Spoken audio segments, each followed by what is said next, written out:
What is up, guys? Welcome to Boomer Base. Today I am here for another solo leveling episode review. Today we're here to review episode 7, and boy oh boy does solo leveling keep throwing it out the park. This is some of the best anime right now, and if you're not watching it and not loving it, you gotta watch it and you gotta tune in every week. This is peak anime right here. This is the Demon Slayer, Attack on Titan, Jujutsu Kaisen level. But without further ado, let's get cracking. But before we get to the real content, if you end up liking what you see and want to see more, please subscribe and hit the bell to be notified anytime I upload. So, welcome back to another episode of Solo Leveling episode reviews. We're on episode 7 today, so a little bit over halfway, which definitely kind of sucks, but the pacing is not slowing down. If anything, it's just getting better each episode. So what happened this episode? We have a little bit of a repercussion, if you like, of surviving last episode. We see Jinwoo actually have some mental fatigue about killing people, which was nice to see, as that doesn't happen in the manhwa. So it was very interesting and nice to see our main character sort of feel some like, shit, I've just fucking murdered a bunch of people. But it was self-defense. He would have died if he hadn't. And he can see himself getting a bit bolder, and he treats his sister to some fried chicken and whatnot, and he starts drinking some alcohol, and this is when he notices a buff, a blessing, which was quite cool, as this also differed from the anime, as with Kandaru's blessing he went straight to go take the venom, the Casca's venom, but in this he doesn't. He just goes and drinks a lot more in bed and things, which on the one hand, I almost kind of enjoy the change of pacing. This episode had a lot of difference to the manhwa for me, and it was very, I kept expecting something to happen in the same way, and it didn't. So there were some big differences, but we'll get to those. And I'm of the mind that I like the change of pacing. It's fitting the anime, and I'm happy with that. He goes to meet Jinho, as essentially Jinho wants to become a guild master. He wants to do 9, or for that you have to do 20 sort of dungeons, and he's already done one with Jinwoo, so he wants to do 19 more with him, and he is offering to give a very, very expensive property, a 30 billion, I don't know if it's dollars, I nearly said dollars, but like 30 billion yen. Don't actually know what it is. Never mind. But it's worth 30 billion.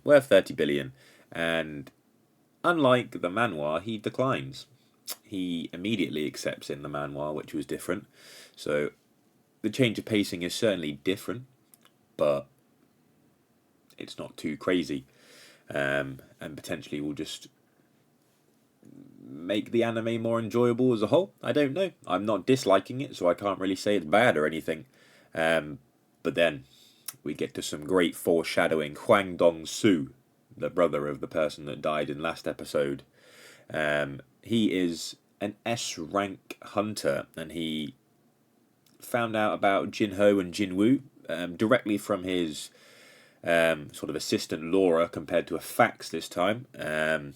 And instead of saying that his schedule was packed for 2 months, he just said in the immediate future. So they were just some differences that were odd, but Hwang Dong-soo stuff is very, very cool. I won't lie to you. Very, very cool. What a menacing person, asking about like what would happen if I killed these people. Like, he suspects, and I mean, he suspected correctly that they killed his brother, but I mean, it's a lot to go off. Or like, he's making a big step saying that those two killed his brother, and just without any form of, trial, no questioning, he's just, what would happen if I killed these two? Okay, because I'm an S-class, I'm probably alright.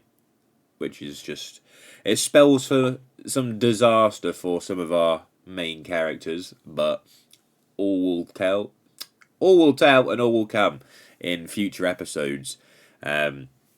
During an exercise with his sister, Jinna, which was quite funny, to be fair. Like, it was just blatantly obvious how little effort Jinwoo was putting in whilst running with her, and by golly gosh, I would not have made it anywhere near the length of time that Jinha did, so fair play to her, fair play to her. But he figures out that his exercise routine can go higher, so he doubled everything. And he got a secret sort of quest which he picked of one of three options, which was the Blessed Gift Box. And that Blessed Gift Box had an S rank key in, which told him about the Elixir of Life if he cleared the Demon Castle dungeon, which was very, very different.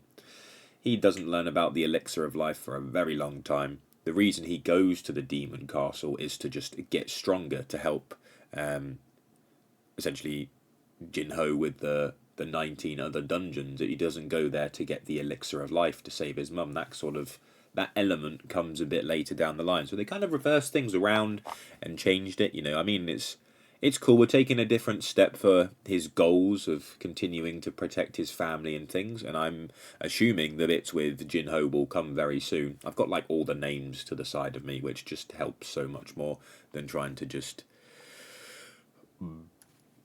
make a big fat pig's ear of them. But we get to the crunch bit of the episode, the pièce de résistance, if you like. We get to the fight with the Cerberus, the one guarding the gate. And this fight scene was totally different. In the manhwa, it was quite short.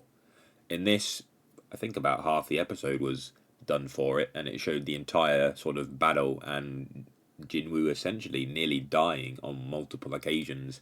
It wasn't an easy fight, which was something that I liked. Of course, we see him win and things, but I liked that it didn't just go straight for Jinwoo's the best. Jinwoo just easily beats this. I mean, he uses his brain, he thinks, but even when he's panicking, man's got it in the bag, man's ready for it. In this, he actually loses his whole ass fucking arm, which was different. He was just bitten in the manhwa, but, and he actually has to wait till the Cerberus's buff ends.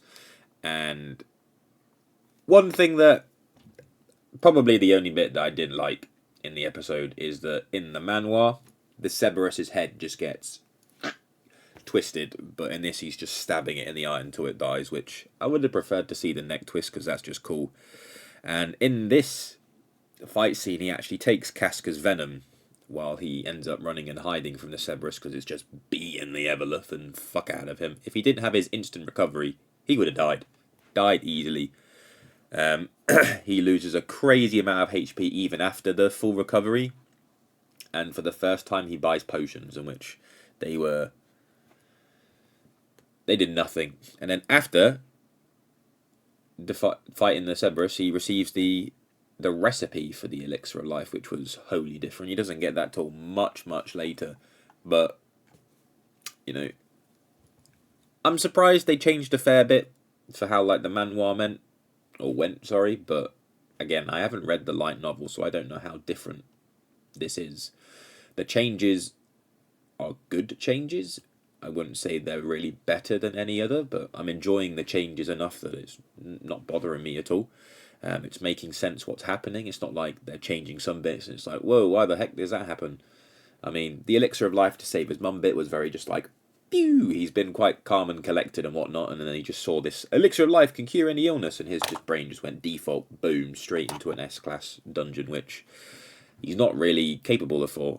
And we see that he was like, I'll come back when I'm stronger, for the gate, which will have probably one of the best fight scenes ever in, but we'll get to that at the end of this season. But we've got a few episodes to go. I've heard that the next one's going to be a bit of a recap, maybe filler episode, so I'm not really sure how that's going to go. But not every 10 out of 10 anime can have like absolutely banger episodes, and that's absolutely fine. But I thoroughly enjoyed this episode again. It's just great. The fight scenes are great. The sort of like anime-esque glowy eye power-ups that Solo Leveling have is just really, really cool. You see Jinwoo have that a couple times in the Cerberus fight.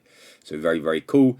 Nice to see a Cerberus as well. That was very, very cool. Just dude was well animated. Awesome stuff. A1 doing absolute pieces with Solo Leveling, and I cannot enjoy enough. But as I mentioned every time, please watch it if you're not watching it. It's really, really good. You don't want to miss out on this. This is peak anime. But don't forget to like, comment, subscribe, all that good stuff. Thank you very much for tuning in to another episode of Solo Leveling. Drop a comment. All these things help me know that you're enjoying it. This series is going very well for me, so thank you everyone for watching. Toodle pip now and take care. Hey, thank you for watching the video. Click the button to keep watching, or click the other video for more videos, and don't forget to subscribe. Thank you.